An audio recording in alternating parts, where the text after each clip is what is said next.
tiene el uso de la palabra. Welcome.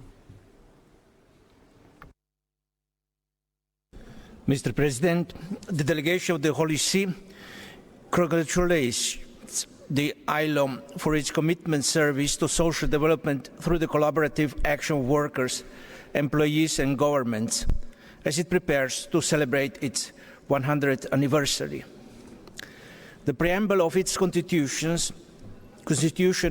which states that there shall be no lasting peace without social justice, continues to provide a strong warning and a welcome encouragement to guide our reflection on the future of work. Mr. President, we feel today a sense of urgency as much as we feel a sense of responsibility. The information contained in the reports and the analysis of this organization regarding the inability to create a sufficient number of dignified and stable jobs is a cause of serious concern to everybody. We would like to stress the pressing issue of the youth unemployment. Despite a mild recovery in the period 2012-2014, the youth unemployment rates remain well above its pre-crisis level. As Pope Francis reminds us, we cannot resign ourselves to losing a whole generation of young people who don't have the strong dignity of work. The final goal of international community has to be a recovery based on substantial job creation with reference to the principle of subsidiarity. To do so requires coming up with new, more inclusive and equitable economic models, aimed not at serving the few, but at benefiting ordinary people and society as a whole. It would involve passing from a revenue-directed economy, profiting from speculation and lending on interest, to a social economy that invests in persons by creating jobs and providing training.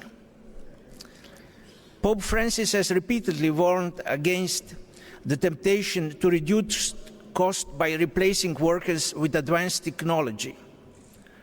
The replacement of workers by technology raises grave ethical challenges because it elevates economic efficiency and productivity over human dignity. The Holy See argues that in taking this path, we end up working against ourselves. To stop investing in people in order to gain greater short-term financial gain, it's best business for society. We need, in particular, to look for innovative solutions so that economic growth and well-being are not disconnected from the employment. Guided and directed by the Sustainability Development Goals, we should continue to promote the idea that it is not longer sufficient to measure human progress in terms of economic growth and accumulation of material wealth. Work acquires its true character when it is decent and sustainable for workers, employers, governments, communities, and the environment. Thus, work expresses and increases man's dignity. Globalization has generated the continuing internationalization of the world's production system, with increasingly prevalent global supply chains frequently making it impossible to identify a single national origin of finished products. The proliferation of global supply chains has profoundly transformed the nature of cross-border production, investment, trade, and employment. Global supply chains have provided new opportunities for employment and development in emerging economies.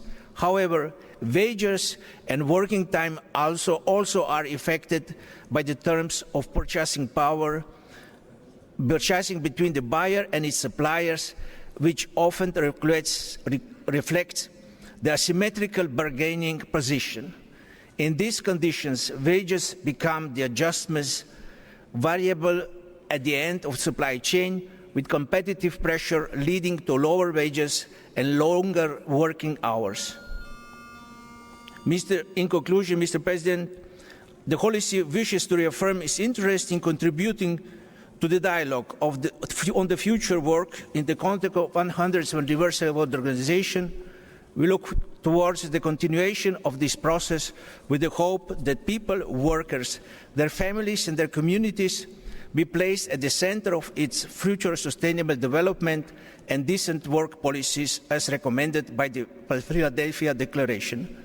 Thank you, Mr. President.